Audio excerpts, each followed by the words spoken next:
से ने हमें गर्भ में रखा, सुख दुख सब में उन्होंने कष्ट झेला।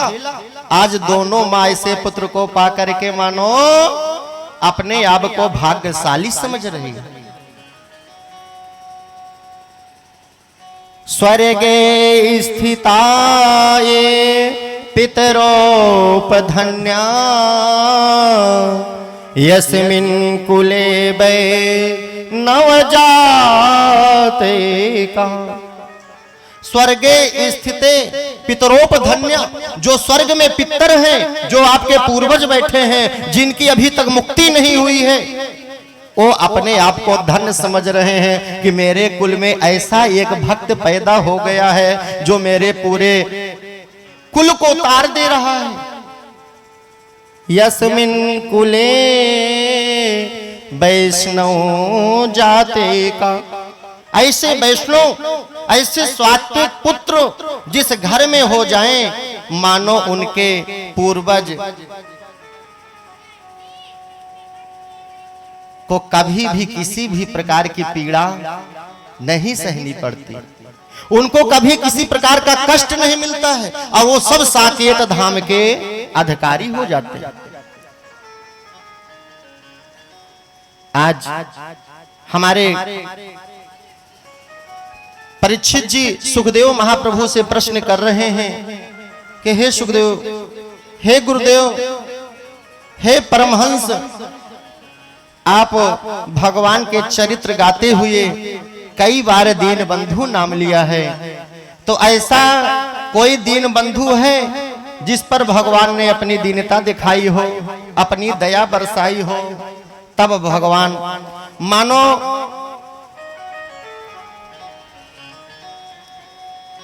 सुखदेव महाप्रभु कहते हैं, परीक्षित राजन ध्यान से सुनो, मैं तुमको एक दीन बंधु का चरित्र सुनाने जा रहा हूं। कृष्णस्यासीत सखा कश्चिद ब्राह्मणो ब्रह्मवित्तमा विरक्त इंद्रियार्थेषु प्रशांतात्मा जितेंद्रियः।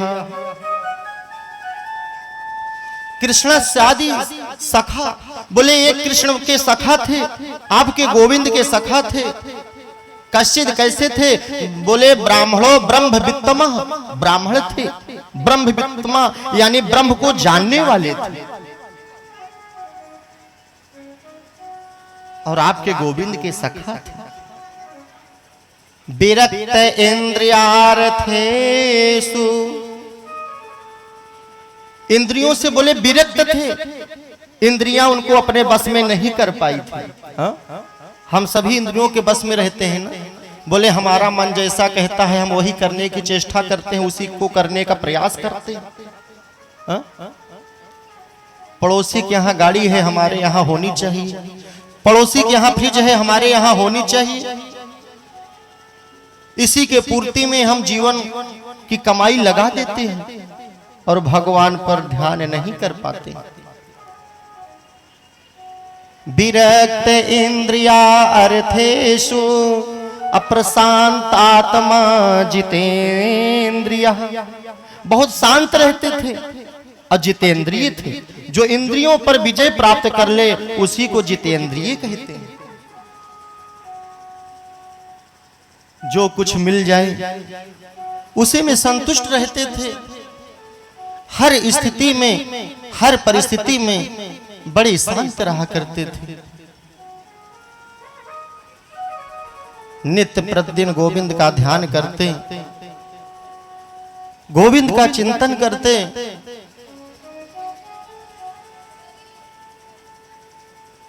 और जो प्राप्त था वही उनके लिए पर्याप्त रहता है। कभी उनके अंदर किसी प्रकार की अभिलाषा नहीं थी मेरा भी मकान बन जाए, मेरी भी दुकान हो जाए, ऐसा उनके अंदर भाव नहीं था। नित्य प्रतिदिन आठों याम गोविंद का चिंतन करते। जो कुछ मिल जाए रूखा सूखा खाते।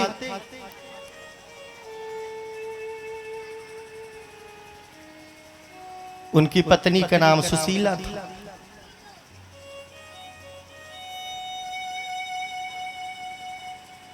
जो शीलवान हो, गुणवान हो, उसी को सुशीला कहते हैं। जिसके अंदर सुंदर विचार जागृत हो वही सुशीला है। दरिद्रो सीदे माना साबेप माना भिगम में चा।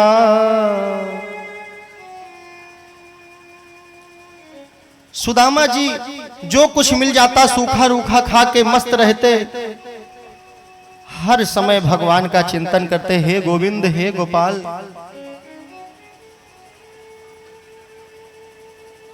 एक दिन भगवान ने सोचा कि मेरा सखा, मेरा मित्र इतनी गरीबता झेल रहा है, लेकिन कभी उसके अंदर ऐसा भाव नहीं आया कि मैं अपने मित्र के यहां जाऊं कुछ मांगूं।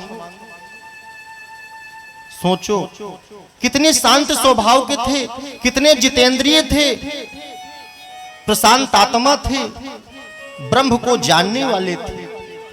भगवान का उनके ऊपर बहुत बड़ा एहसान इसलिए था कि वो मानव शरीर पाए थे। बहुत बड़ा एहसान था। इसी एहसान को लेकर के वो भगवान का नित्य प्रतिदिन ध्यान करते। भगवान ने सोचा कि मेरा मित्र इतना कष्ट झेल रहा है, उसकी ऐसी दशा है। एक दिन सुशीला सुदामा यानी अपने पति से कहने लगी, स्वामी मैंने सुना है कि आपके मित्र द्वारिकाधीश हैं। मैंने सुना है आपके मित्र द्वारिकाधीश हैं। स्वामी बच्चों का पेट पीठ दोनों एक हो चुका है, आपके पास एक ही धोती है, चारों तरफ से फटी है। मेरे भी पास एक ही साड़ी है, आधी साड़ी में बच्चों को चीर करके लंगोटी बना दी हूं, आधी साड़ी पहन के रह रही हूं। बच्चों का पेट पीठ दोनों एक हो गया है। मूर्छित होकर के अचेतन अवस्था में मुझ मां के पास आकर के कहते हैं, मां भोजन दो, मां भोजन दो। मुझसे यह पीड़ा देखी नहीं जा रही है। आप अपने लिए ना सही, लेकिन बच्चों के लिए तो कुछ सोचो। इनके बारे में तो स्वामी कुछ सोचो। कुछ सोचो स्वामी, मुझसे यह दृश्य देखा नहीं जा रहा।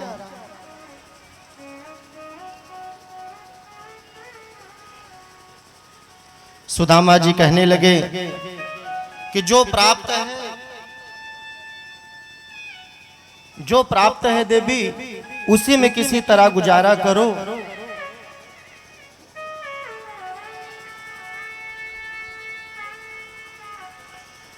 किसी तरह गुजारा कर लो। ये अपने प्रारब्ध में जो है वो मिल रहा है। अब प्रारब्ध को कोई टाल नहीं सकता है। प्रारब्ध को कोई टाल नहीं सकता है। जिसके नसीब में जो है वो उसको मिलेगा। मानो हमारे नसीब में यही लिखा है देवी।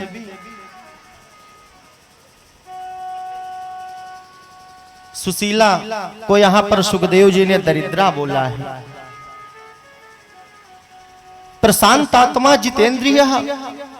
सुदामा जी को धन की चाह नहीं है, बोले भोजन की चाह नहीं है। जाहि विधि राखे राम, ताहि विधि रहे। जिस प्रकार से मेरे गोविंद हमको रख रहे हैं, उस प्रकार से रहो देवी। सुशीला कहने लगी, सीत व्यतीत गयहूं सिसियात ही, और तो न तुम्हें न हटोती।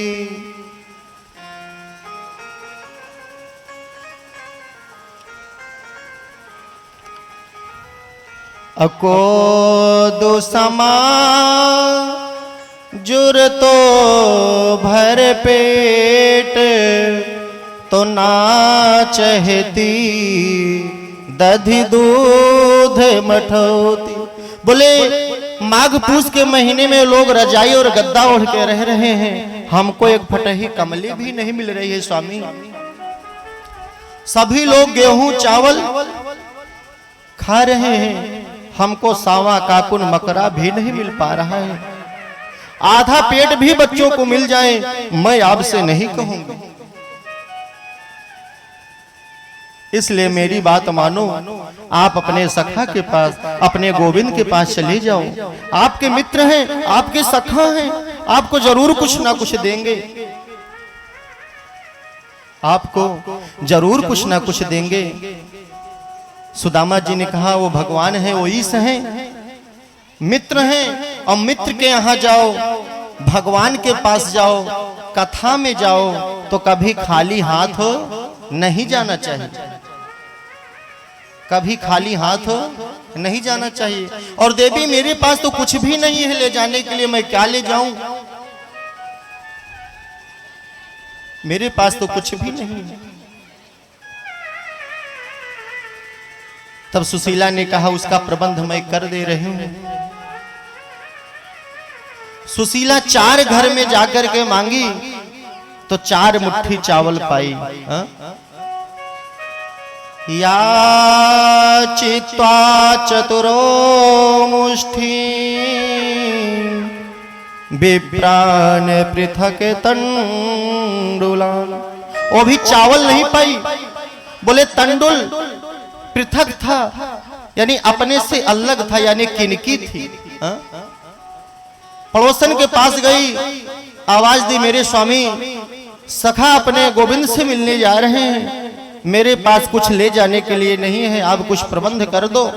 पड़ोसन ने कहा अभी अभी मैं चावल पछोर के उठी हूं, सूपा में किनकी है, लेना है तो उसको आप ले लो।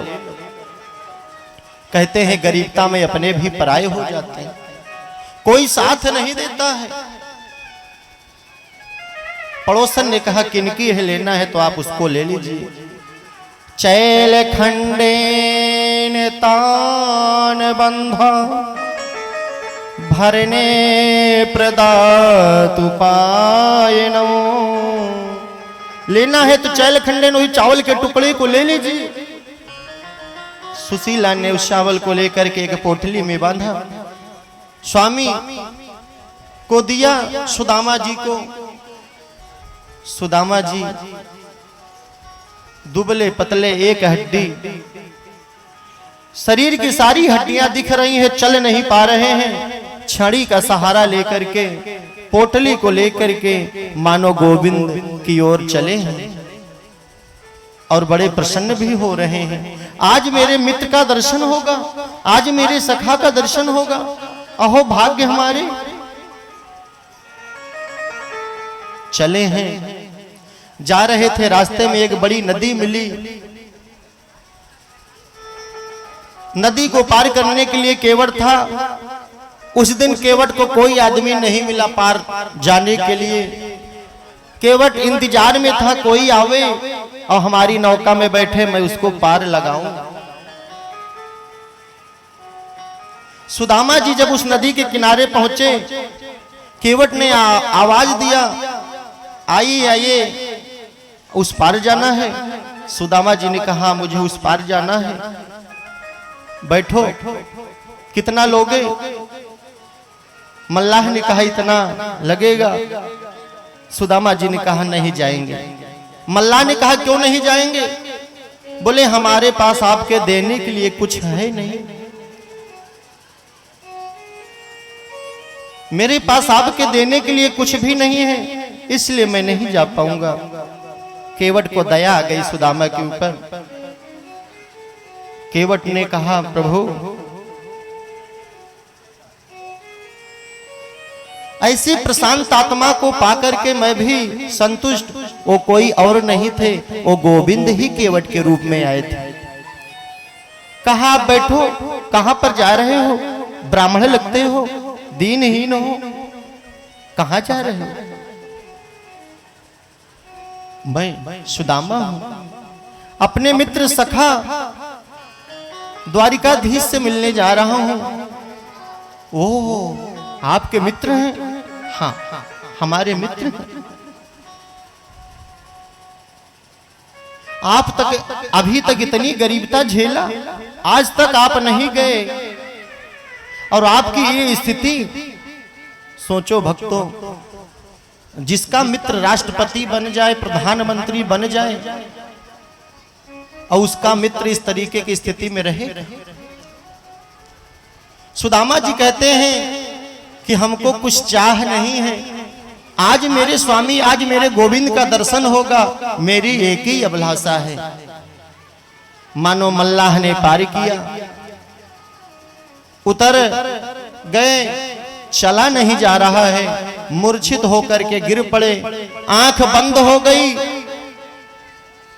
मानो हमारे गोविंद छद्म भेष में आए और सुदामा को उठाया, अपने महल के किनारे ले जाकर के छोड़ दिया मुख्य द्वार पर। अब जब सुदामा जी जगे, आंख खुली तो देखे कि चारों तरफ महल अटारी। द्वारपाल से पूछते हैं, भैया ये हम कहाँ हैं?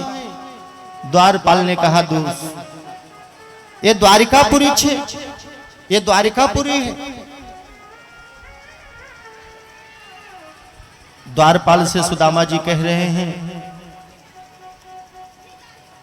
यहां पर मेरा कन्हैया रहता है, मेरा गोपाल रहता है। द्वारपाल ने कहा, हाँ रहते हैं, आपको उनसे मिलना है? हाँ हाँ, मैं उनका सखा हूं, उनका मित्र हूं सुदामा। भगवान के यहां ब्राह्मणों का बहुत सम्मान होता है, संतों का बहुत सम्मान होता है। द्वारपाल में वो हिम्मत नहीं है कि एक ब्राह्मण को अपने दरवाजे पर जाने के लिए रोक दे, मुख्य दरवाजे से जाने के लिए रोक दे। उनमें वह सामर्थ्य नहीं है। नरोत्तम जी ने लिखा है, औरन को धन चाहिए बावरी, ब्राह्मण धन केवल भिक्षा। भक्तों, ब्राह्मण का धन भिक्षा नहीं है, ब्राह्मण का धन केवल शिक्षा है। और जो शिक्षा जगत में अग्रगण है, ब्राह्मण का धर्म है, ब्राह्मण का कर्म है, सनातन धर्म पर लोगों को चलने के लिए शिक्षा देवे, सत्य के मार्ग पर लोगों को चलने के लिए प्रेरित करे, ये ब्राह्मण का धर्म है। द्वारपाल ने कहा, आपके मित्र हैं हमारी सरकार जी? बोले हाँ। तब मैं आपका संदेशा उन्हें जरूर दूंगा। द्वारपाल अंदर जाता है, प्रभु से कहने लगा,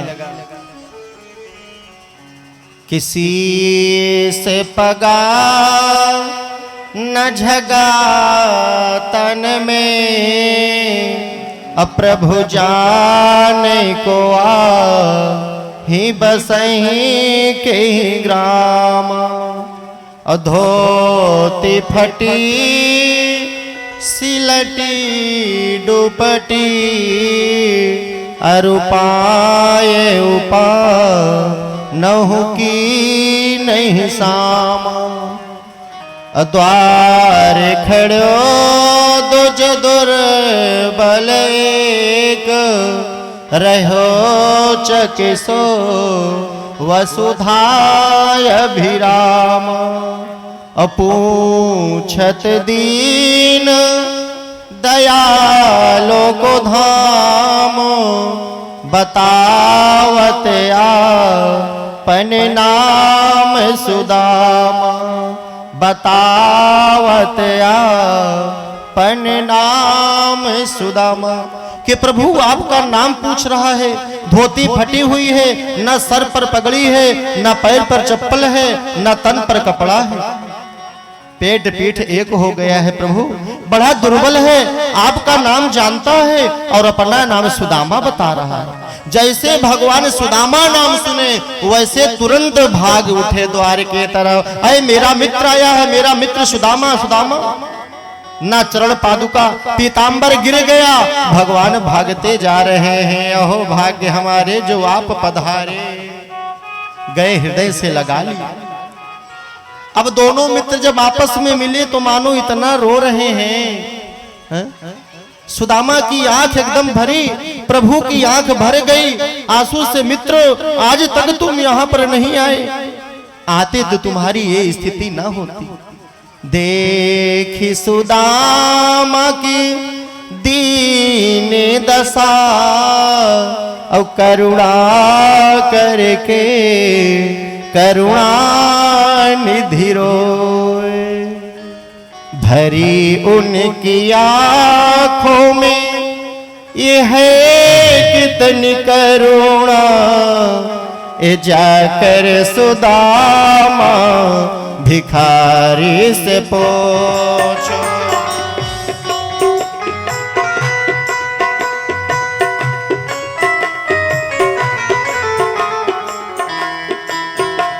सुदामा भिखारी से पूछो, जाकर सुदामा भिखारी से पूछो, है कितनी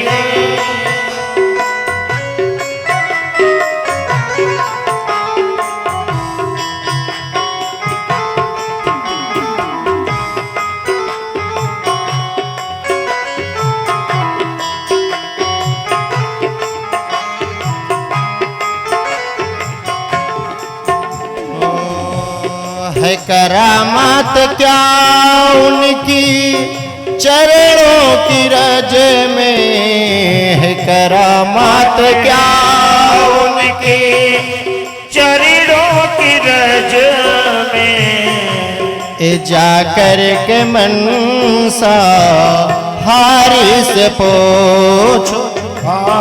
जाकर के मनसा हारी से पूछो, परमाट में उनके चरणों में देखो, जाकर के मनसा हारी से पूछो।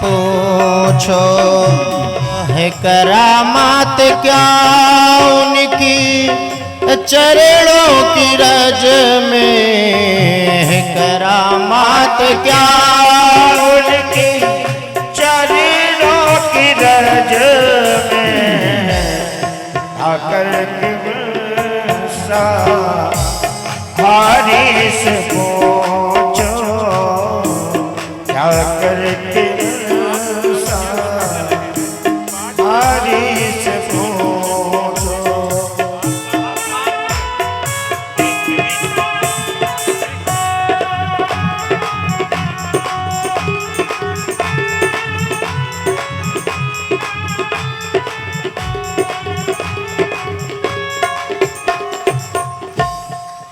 भरी उनकी आंखों में है कितनी करुणा, ये जाकर के सुदामा भिखारी से पूछो।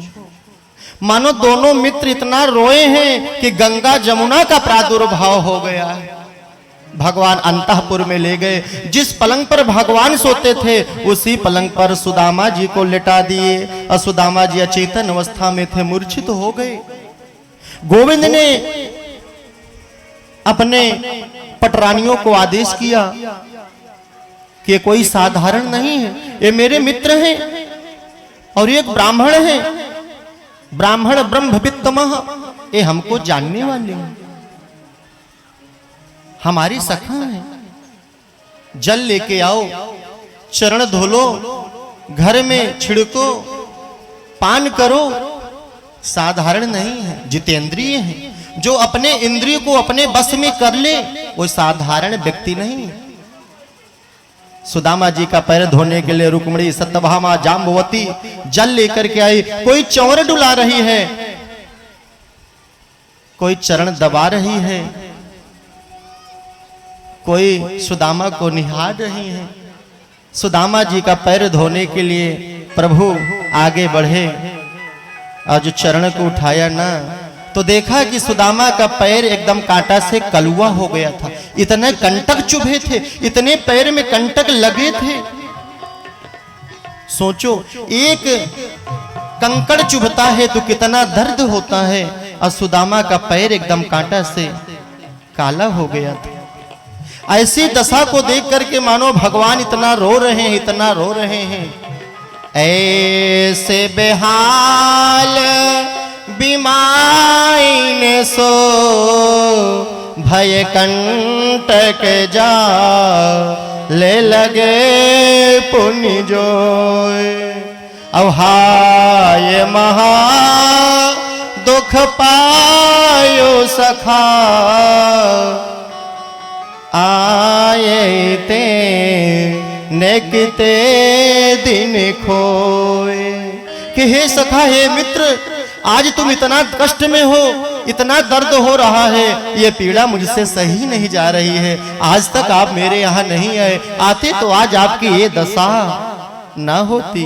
देखी सुदामा की दीन दशा, और करुणा करके करुणा निधि रोए। भगवान मानो इतना रो रहे हैं और अपने दांतों से एक एक कांटे को निकाल रहे हैं। सुदामा जी को दर्द हो रहा है, मूर्छित होकर के गिर जा रहे हैं, लेकिन उस कांटे को निकालना भी जरूरी है। हा?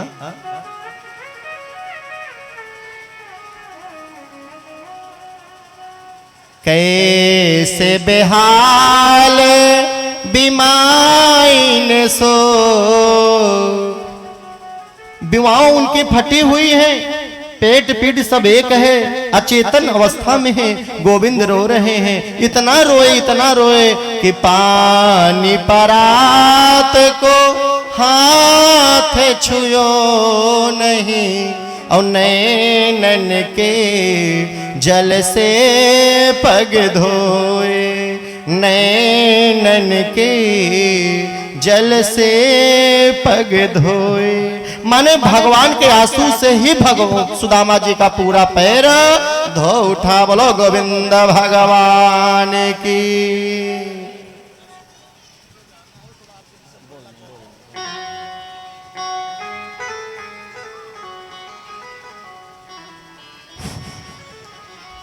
सभी के बीच में हम अनुरोध गुरु जी महाराज से किए, इतने अच्छी कथा का रसास्वादन आप सबके बीच में करा रहे हैं। हम चाहेंगे कि एक बार जोरदार तालियों से आप अभिनंदन, स्वागत, वंदन कर दीजिए गुरु जी का। जो इस जमाने में तालियां धीरे बजाएगा, उस जमाने में तालियां बजाने के लिए जन्म लेना पड़ेगा, इसलिए जोरदार तालियां बजाएं आप। यस, देखिए महाराज की कथा के माध्यम से आप सब लोगों को 7 से 8 दिन पूरा इन्होंने पूरा जोर लगाया, भगवान को यहाँ तक बुला लिया। और स्वयं भगवान अगर कथा सुन रहे हो, राजा राम स्वयं जो राजा हो और राम भी हो, और यहीं विराजमान है ऐसे हमारे मामा जी, पूजनीय मामा जी, मामी जी, जो इस कथा का श्रवण कर रहे हैं। हम चाहेंगे कि इनके लिए भी जोरदार तालियां बजा दीजिए। सुमित जी महाराज और उनकी पूरी टीम, श्री सुनील शुक्ला सर, श्री धर्मेंद्र कुमार पांडे जी, श्री अमित पांडे जी, ढोलक में बैठे हमारे पप्पू तिवारी जी, अरुण द्विवेदी जी, और मनोज कुमार जी का मैं हृदय से अभिनंदन स्वागत वंदन करता हूं इस मंच के माध्यम से। और आप सबकी जोरदार तालियों के बीच में इनका हौसला बढ़ाने के लिए आप लोग एक बार जोरदार तालियां बजाकर इनका अभिनंदन स्वागत वंदन करें। भगवान तभी प्रसन्न होंगे, भगवान तभी प्रसन्न होंगे जब आप लोग जोरदार तालियां बजाएंगे। गुरुजी 1-2 मिनट और ले लूंगा आपका। जो ताली बजाता है उसकी बत्तीसी निकल आती है, यानी वो मुस्कुराता है, उसका हार्ट पंप ठीक हो जाता है, कभी हार्ट अटैक नहीं होता है। आंखों की रोशनी, जैसे हम चश्मा लगाएं ये दूर हो जाना चाहिए, तो आंखों की रोशनी दूर ठीक हो जाती है। इसलिए आप लोग एक बार जोरदार ताली बजाएं कि ये बीमारी कभी आने ना पाए।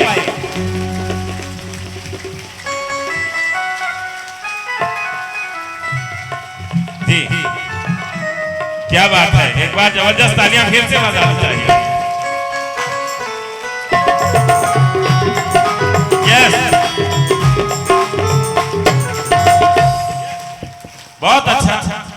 आप सब जनता जनार्दन जो एक आह्वान पे यहाँ पे अपनी उपस्थिति दर्ज कराए हैं, हम उनके लिए चाहते हैं कि स्वयं के लिए जोरदार ताली बजा लें, जिससे आप सबका मनोरथ पूर्ण हो और भगवत कृपा सुदामा चरित्र का चल रहा है।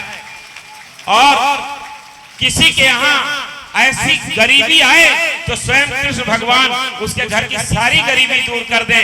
इन्हीं शुभकामनाओं के साथ एक छोटी सी कविता है कि दुख आतंक के बिना कभी होती सुख की बरसात नहीं, कूदे बिना अथाह समुंदर मोती लगते हाथ नहीं, है नहीं दिवस ऐसा कोई जिसके पीछे हो रात नहीं, बढ़े चलो निर्भय प्रकाश में, डरने की कोई बात नहीं, डरने की कोई बात नहीं, डरने की कोई बात नहीं। आप सबसे एक चीज मैं पूछना चाहूंगा, गाय दूध देती है, जितने लोगों को पसंद है गाय दूध देती है, हाथ उठाए। गाय दूध नहीं देती, गाय जो देती है उसका सेवन हम लोग नहीं करते। गाय का दूध निकालना पड़ता है। जीवन में तरक्की करना है तो मेहनत करना पड़ेगा। हेलो, तैयार हैं? तो आप लोग कथा का श्रवण करें। महाराज जी के बीच में हम आके अवरोध बने, इसके लिए हम क्षमा प्रार्थी हैं। पूरी मंडली का मैं हृदय से स्वागत करता हूं। आप सब आए हुए कीर्तन के जितने भी यहाँ पे व्यवस्था देने वाले साथी हैं, लाइट साउंड और सबकी व्यवस्था देने वाले साथी हैं, इन सबका भी अभिनंदन स्वागत वंदन करता हूँ। प्रसाद लेके जाइएगा। आप सब बहुत ही सौभाग्यशाली हैं जो इतनी अच्छी कथा का श्रवण कर रहे हैं। बहुत बहुत धन्यवाद, शुभकामनाएं।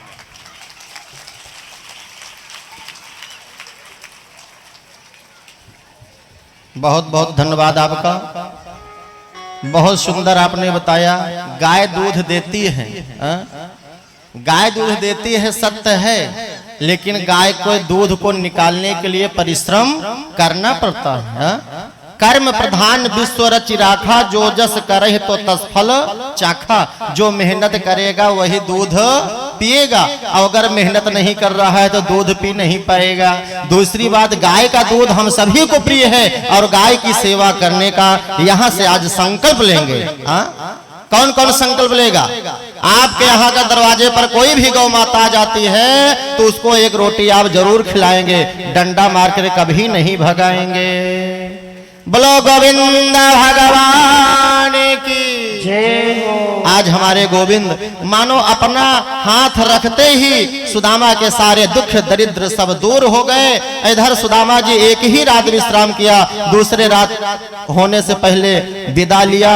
सुदामा जी कुछ मांगे नहीं, और जब सुदामा जी चले तो चलने को जब तैयार हुए तो मानो भगवान कहना चाह रहे हो इशारे में, सुदामा जी कुछ मांग लीजिए। लेकिन सुदामा जी प्रशांत आत्मा हैं, ब्रह्मवित्तमा संतोषी ब्राह्मण हैं। उन्होंने भगवान का यह आभार किया कि बताइए, इतने बड़े द्वारिकाधीश चक्रवर्ती सम्राट आज हमको हृदय से लगाए, इससे ज्यादा हमें और कुछ नहीं चाहिए, इससे ज्यादा कुछ नहीं चाहिए। सुदामा जी को जब विदा किया, तुरंत भगवान विश्वकर्मा को आदेश दिए कि इनके पहुंचने से पहले सुदामापुरी को स्वर्णपुरी बना दिया जाए। सुदामापुरी को स्वर्णपुरी बना दिया जाए। विश्वकर्मा जी आदेश पाए अपने माया के द्वारा, जो सुदामा की कुटिया थी, कुटिया हटा करके वहां स्वर्ण महल तैयार कर दिए। बोलो गोविंद भगवान की।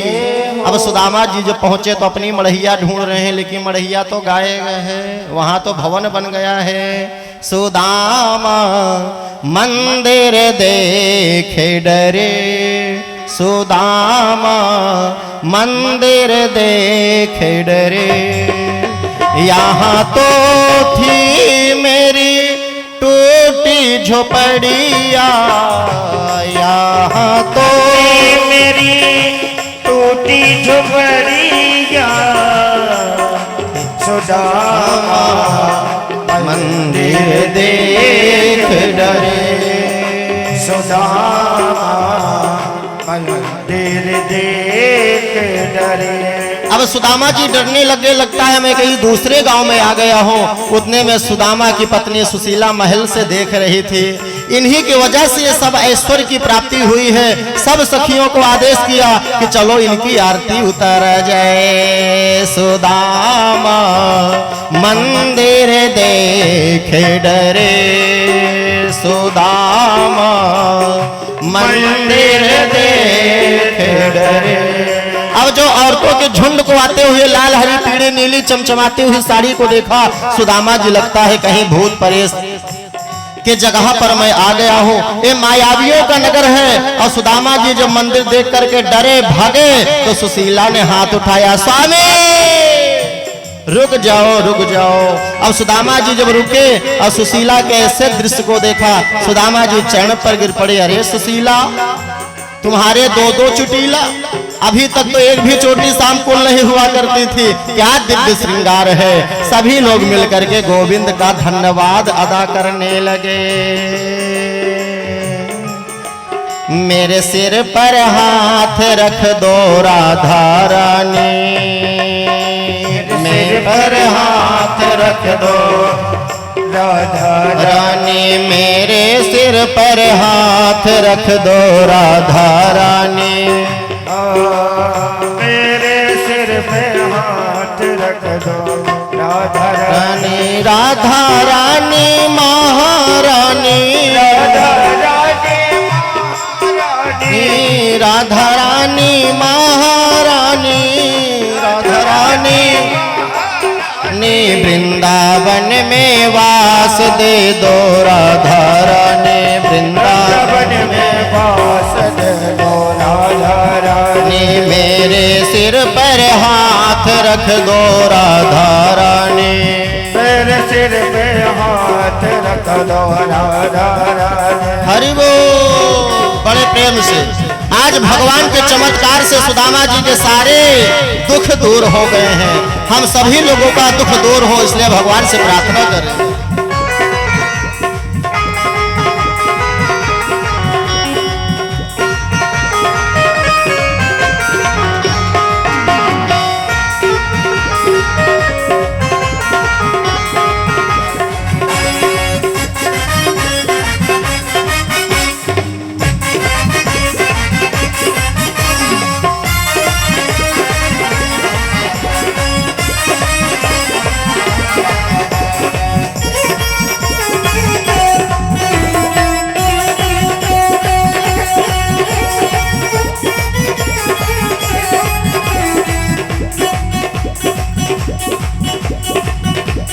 मेरे सिर पर हाथ रख दो राधा रानी, मेरे सिर पे हाथ रख दो राधा रानी, राधा रानी महारानी, राधा रानी महारानी, राधा रानी महारानी, राधा रानी महारानी। वृंदावन में वास दे दो राधा रानी, वृंदावन में वास दे दो महारानी।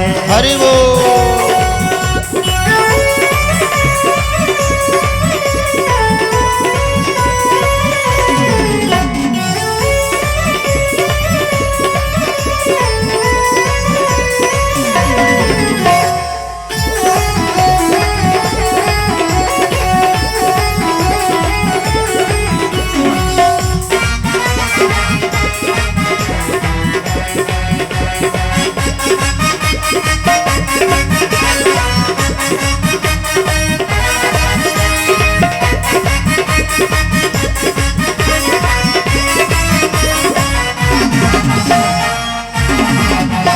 जय हो।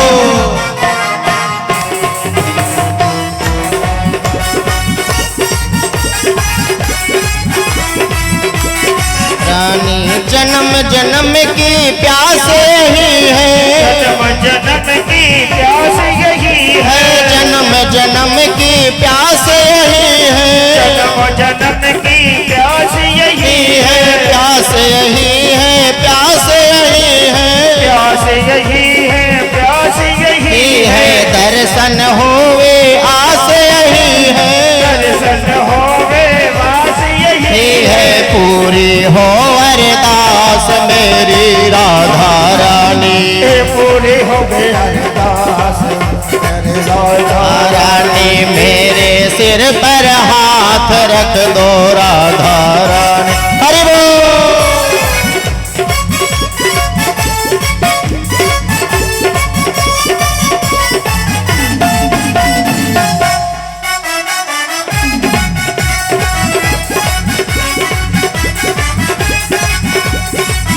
बहुत सुंदर, बहुत सुंदर।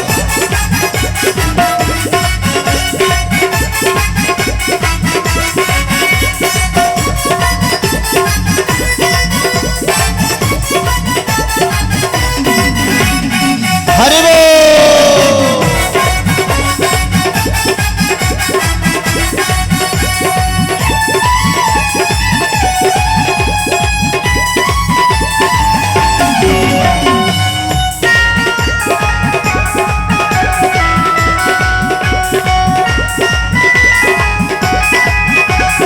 राधा रानी मेरे सिर पर हाथ रख दो राधा रानी, ये मेरे सिर पे हाथ रख दो राधा रानी, मेरे सिर पे हाथ रख दो राधा रानी।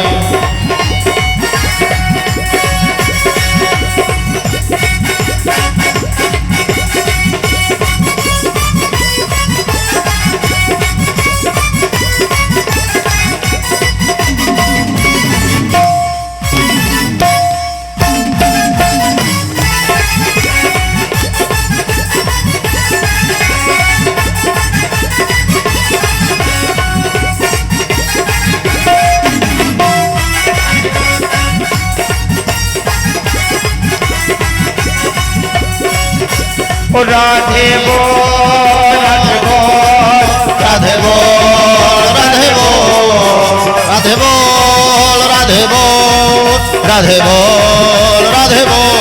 ऐसे नहीं, सभी लोग हाथ ऊपर उठा के और बोले सभी लोग राधे बोल राधे बोल राधे बोल राधे बोल, राधे बोल, राधे बोल, राधे बोल, राधे बोल, राधे बोल राधे बोल राधे बोल राधे बोल राधे बोल।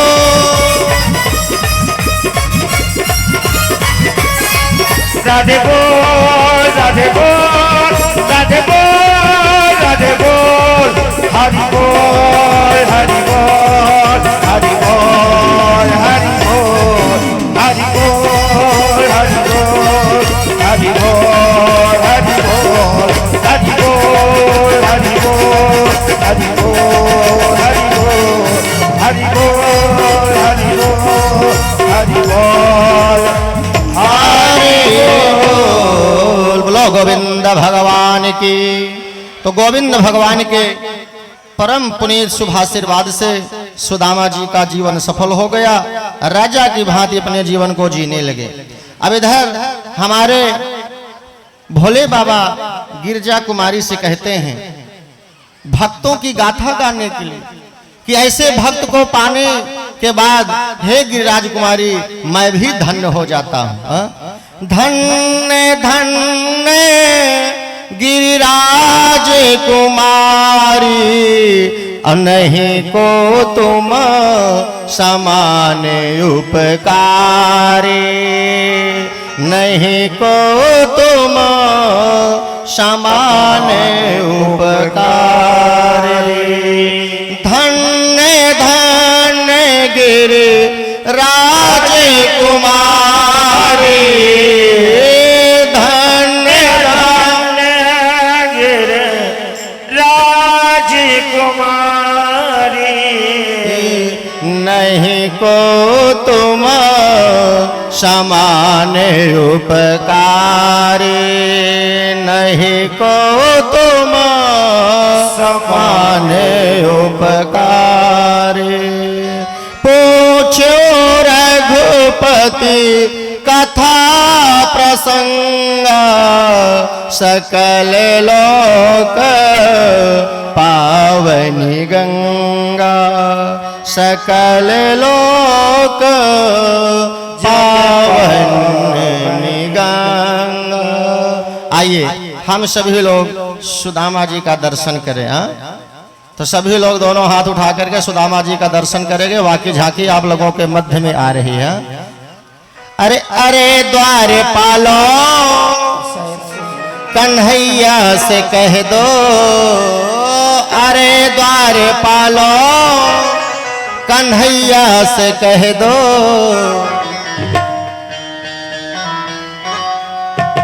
सभी लोग दर्शन करेंगे हाँ, और आगे की पंक्ति को दोहराएंगे।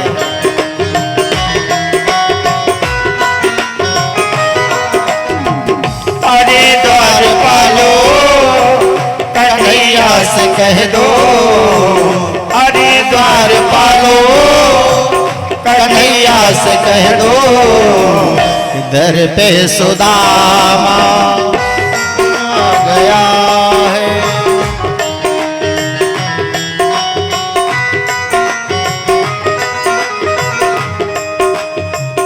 अरे द्वार पालो कन्हैया से कह दो। बिरली सुदामा गरीब आ गया है सुदामा। भटकते भटकते न जाने कहाँ से, भटकते भटकते न जाने कहाँ से, तुम्हारे महल के करीब आ गया है।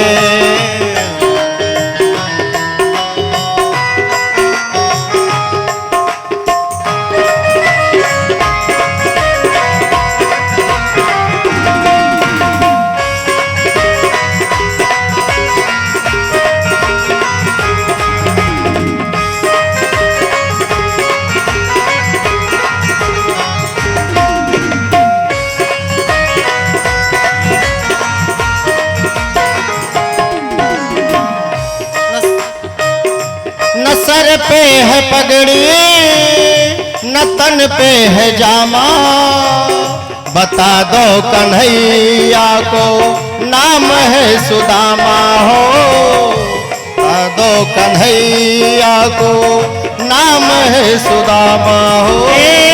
न सर पे है पगड़ी न तन पे है जामा, बता दो कन्हैया से नाम है सुदामा।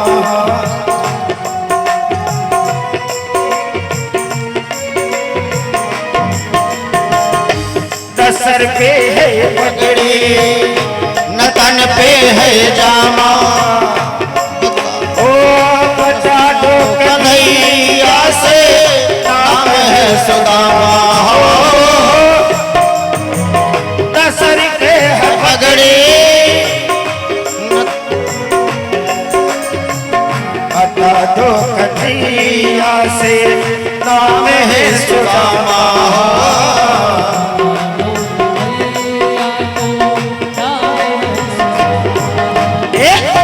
एक बार जाके मोहन से कह दो, एक बार जाकर तुम मोहन से कह दो।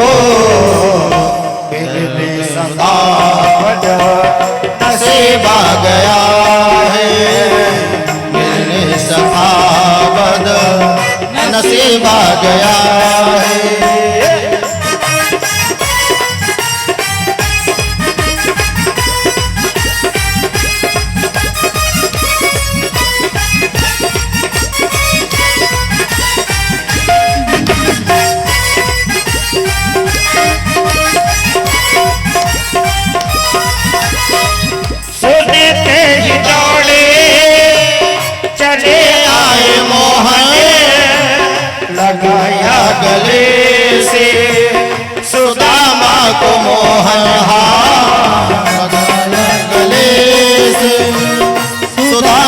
को मोह और हुआ रुक्मणी को बड़ा ही अचंभा हुआ रुक्मणी को बड़ा ही अचंभा मेहमान कैसा अचेला गया है मेहमान कैसा अचेला गया है।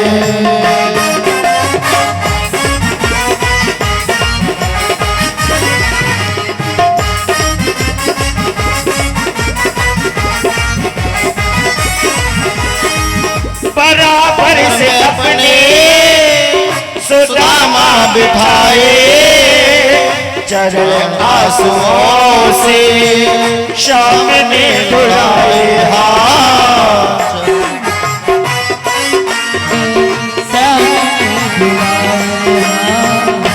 बराबर से अपने सुदामा बिठाए चरण आंसुओं से शाम ने बुलाए हो बराबर के अपने सुदामा बिठाए चरण आंसुओं से सामने धुलाए हाथ। आपके सामने एक भक्त और भगवान का मिलन हो रहा है, तो दोनों हाथ ऊपर उठा के बड़े भाव के साथ बोलिए, न घबराओ प्यारे जरा तुम सुदामा न घबराओ प्यारे जरा तुम सुदामा उसी का कभी आ गया है उसी का समाज सभी आ गया है। न घबराओ प्यारे जरा तुम सुदामा न घबराओ प्यारे जरा तुम सुदामा उसी का समाज करीब आ गया है उसी का समाज करीब गया है। ब्लॉक चंद्र भगवान की बोलिए भक्त और भगवान की। घड़ी इशारा कर रहा है 8 बजने को है, 8:30 बजे आप लोगों को यहाँ पर प्रसाद वितरण करवा दिया जाएगा। आगे के दिव्य महाप्रसंग में हमारे सुखदेव राजा परीक्षित से बताते हैं कि भगवान एक बार संतों की मंडली बुलवाए चौमासा के लिए, उसमें एक से तेजस्वी ओजस्वी संत पधारे, अंगिरा पुलस्तु पुलह भृगु दक्ष और नारद। सभी लोग बैठ जाएं, जो खड़े हैं वो बैठ जाएं, प्रेम से कथा का रसपान करें। अब सारे संत मंडली जब आई, भगवान उनका बड़ा दिव्य स्वागत किए, तो छोटे छोटे बालक जो थे उन्होंने कहा ये महात्मा लोग पड़े पड़े खा रहे हैं, चल के थोड़ा इनका परीक्षण किया जाए कि ये सही महात्मा है कि नहीं। सभी लोग बैठे रहे, कोई उठेगा नहीं अपने जगह से। अच्छा, अभी सब लोग बैठे रहे, केवल दिव्य दर्शन करें बस। सभी लोग अपने स्थान पर बैठे रहेंगे। अब जाम्बवती का पुत्र सांब था, तो 8-10 बच्चे जो है उसको वस्त्र इत्यादि लपेट करके उसके पेट में और महात्मा जी के पास ले आए। महात्मा जी से कहने लगे कि महात्मा जी आप हमें ये बताइए कि अब की बार हमारी भाभी जी को लड़का होगा कि लड़की होगी। अब महात्मा जी ने अपना बहुत ध्यान लगाया, पर किसी के कोई बात समझ में नहीं आई। अब बालक लोग हंसने लगे कि हम तो पहले से ही जान रहे थे, सब खड़िया पलटन बाबा है, इनको कुछ आता जाता है नहीं, और पड़े पड़े खा रहे हैं और डकार ले रहे हैं। बगल में बैठे थे दुर्वासा ऋषि, उनको यह सुनकर के क्रोध आ गया कि बच्चे हमारा परिहास कर रहे हैं। तो उन बच्चों को कहा कि आओ हम बताते हैं अब की बार क्या होगा।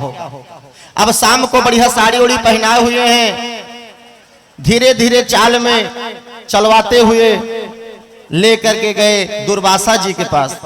दुर्वासा जी ने कहा कि अब की बार न लड़का होगा न लड़की होगी, ना लड़का होगा और न लड़की होगी। इसमें से एक मूसल होगा और मूसलम कुल नाशनम, वही तुम्हारे कुल का संहार करेगा। ऐसा भगवत इच्छा से चल रहा है।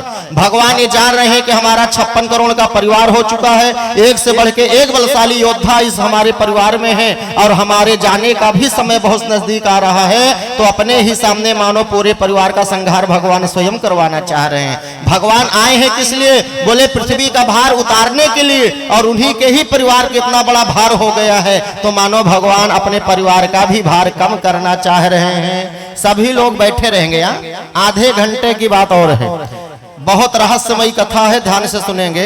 अब बच्चे घबराए उग्रसेन के पास गए, उग्रसेन से कहने लगे दादाजी आप कुछ करो, राजन आप कुछ करो। उग्रसेन ने कहा कि ये ऋषियों का श्राप है और ऋषियों का श्राप कभी मिथ्या नहीं जाता है, और आपके दादाजी यानी हमारे गोविंद भगवान के अनन्य भक्त हैं, संत के भक्त हैं।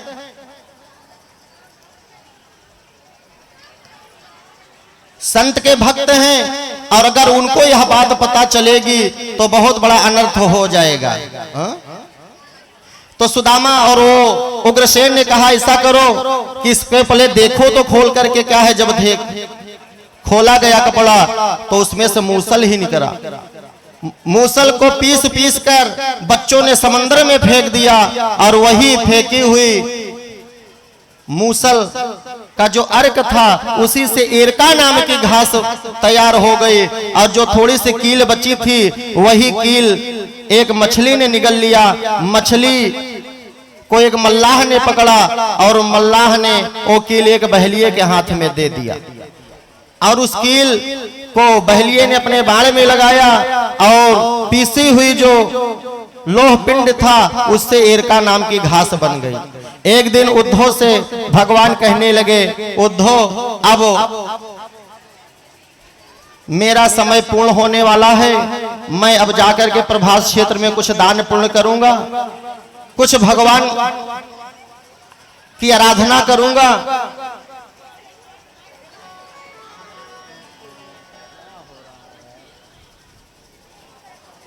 सभी लोग शांति बैठे रहे। अभी आप लोग दिव्य वाक्य झांकी को निहारें। अब मानो भगवान स्वयं से ही यह रचना कर रहे हैं। अब इधर सुदामा और वो उद्धव जी निराश हो गए, प्रभु से कहने लगे प्रभु आप हमको छोड़ करके चले जाएंगे, मैं कैसे रहूंगा। उद्धव जी को भगवान समझाते हैं तुम जाओ बद्री विशाल में हमारा भजन करो, अब तुम्हारी यहाँ रहने लायक भूमि नहीं है। दारुक को कहा आज के 7वें दिन द्वारिका डूब जाएगी, तुम जाकर के द्वारिका को खाली करवाओ। और इधर भगवान प्रभास क्षेत्र में जाते हैं, एक पैर के ऊपर दूसरा पैर रखे हुए हैं और चिंतन कर रहे हैं। ऊपर से पुष्प वृष्टि हो रही आकाश मार्ग से, भगवान आओ आपका 125 वर्ष पूर्ण हो चुका है, आपका 125 वर्ष पूर्ण हो चुका है, आप आओ, आपका स्वागत है। अब इधर जो भगवान के परिवारी जन थे वो सब मदान हो जाते हैं और समंदर के किनारे आकर के पैनी जो एरका नाम की घास थी एक दूसरे पर वही घास से वार करने लगते हैं। और धीरे धीरे 56 करोड़ की संख्या जो थी वो धीरे धीरे सब समाप्त हो गई। 2-4 बचे, बाकी सब काल के गाल में समा गए। अच्छा सभी लोग आप लोग बैठे रहेंगे, नहीं अव्यवस्था हो जाएगी कथा पे, हमको यही विश्राम दे देना पड़ेगा। अच्छा ये सुदामा जी को उधर करो, चलो बैठ जाओ, अभी इनका प्रसाद आप लोगों को मिलेगा, कथा में विघ्न मत डालो। अच्छा चलो उधर करो इनको, सब लोग बैठ जाए बड़े प्रेम से, कथा में विघ्न उत्पन्न नहीं करना चाहिए। अच्छा सभी लोग बैठ जाओ अपने अपने स्थान पर, अभी यहाँ से प्रसाद सबको दिया जाएगा, सब प्रसाद है भगवान का। अच्छा ज्यादा ये दिखावटी भक्ति में मन को मत लगाओ, बैठ जाओ सब लोग। अब इधर बहुत गूढ़ प्रसंग है, ध्यान से सुनिएगा। 56 करोड़ का परिवार धीरे धीरे भगवान के ही सामने समाप्त हो गया। एक बहलिये ने भगवान के चरण को देखा, उसने सोचा कोई मृग है, मृग की आंख चमचमा रही है। बहलिये ने अनुसंधान किया और वो तीर आकर के भगवान के चरण पर लगा। जब बहलिया आकर के देखा तो भगवान से प्रार्थना करने लगा, भगवान अब बहुत बड़ा अपराध हो गया। भगवान ने कहा नहीं, मैंने भी तुमको छुप करके मारा था रामावतार में, और आज तुमने मारा, मानो वही बदला ले लिया, इसमें तुम्हारा कोई कसूर नहीं है। इधर बहलिए ने भगवान को प्रणाम किया, उसका श्री विग्रह भगवान में लीन हो गया। बोलो गोविंद भगवान की। अब इधर सुखदेव महाप्रभु राजा परीक्षित से कहते हैं, परीक्षित भगवान भी अपने स्वाधाम को चले गए। एक तेज पुंज निकला और सीधे आकाश मार्ग की ओर होते हुए अंतर ध्यान हो गया। बोलो गोविंद भगवान की। इधर दारुक पूरे द्वारिकापुरी को खाली कराए, 7वें दिन द्वारिका समंदर में डूब गई। अब इधर परीक्षित जो थे वो घबराने लगे, सुखदेव से कहने लगे कि अब तक्षक नाग आएगा, मुझे डसेगा, मैं मरूंगा। तो मानो सुखदेव जी उनको सावधान करते हैं, परीक्षित घबराने की आवश्यकता नहीं है, तुम्हारा शरीर नष्ट होगा, जीव तो अजर अमर अविनाशी है, यह किसी काल में नष्ट नहीं होता है। और तुमने हरि कथा अमृत का पान किया है, इसलिए तुम्हारी देह भस्म होगी, जीव तो अजर अमर अविनाशी है। नैनम छिद्दति शास्त्राणी नैनम दहति पाव कहा, ना यह जल में डूबता है ना अग्नि में जलता है, यह किसी काल में समाप्त नहीं होता है। अब इधर परीक्षित जी को विश्वास हो गया। सुखदेव जी कहते हैं कि जब जब हो धर्म की हानि, बाढ़े असुर अधम विमानी, हर युग में मेरा अवतार होता है, इसलिए चिंता करने की आवश्यकता नहीं है। कलयुग में भी मुरादाबाद जिले के संभल नामक तहसील के अंतर्गत मेरा विष्णु यश नामक ब्राह्मण के यहाँ अवतार होगा,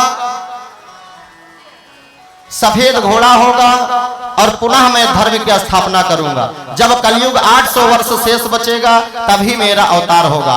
कलयुग की आयु 4,32,000 वर्ष की है, अभी 5,125 वर्ष व्यतीत हुए हैं। मानो एक बड़े से पन्ने पर पेन रख दिया जाए निभ, तो जितना गोला बनेगा कलयुग अभी उतने व्यतीत हुआ है। आगे कलयुग की क्या स्थिति होगी आप लोग कल्पना कर सकते हैं। तो इस कलयुग के प्रभाव से बचने के लिए हरि शरणम, प्रभु के शरण में चलना चाहिए। अहम ब्रह्मा परम धानम ब्राह्मण परमं पदम एवं समीक्षेत्रात्मानम आत्ममान्याधाय निष्कले। सुखदेव जी ने कहा, परीक्षित अब मैं चलता हूं। परीक्षित ने सुखदेव जी को प्रणाम किया। सुखदेव जी अंतर ध्यान हो गए। इधर 7वें दिन तक्षक नाग आया और परीक्षित को डसा। परीक्षित का देह भस्म हो गया और एक तेज पुंज निकला और वो श्री भगवान के विग्रह में विलीन हो गया। बोलो गोविंद भगवान की। इधर परीक्षित पुत्र जन्मेजय ने सर्पेष्ठी यज्ञ करवाया। तब बृहस्पति जी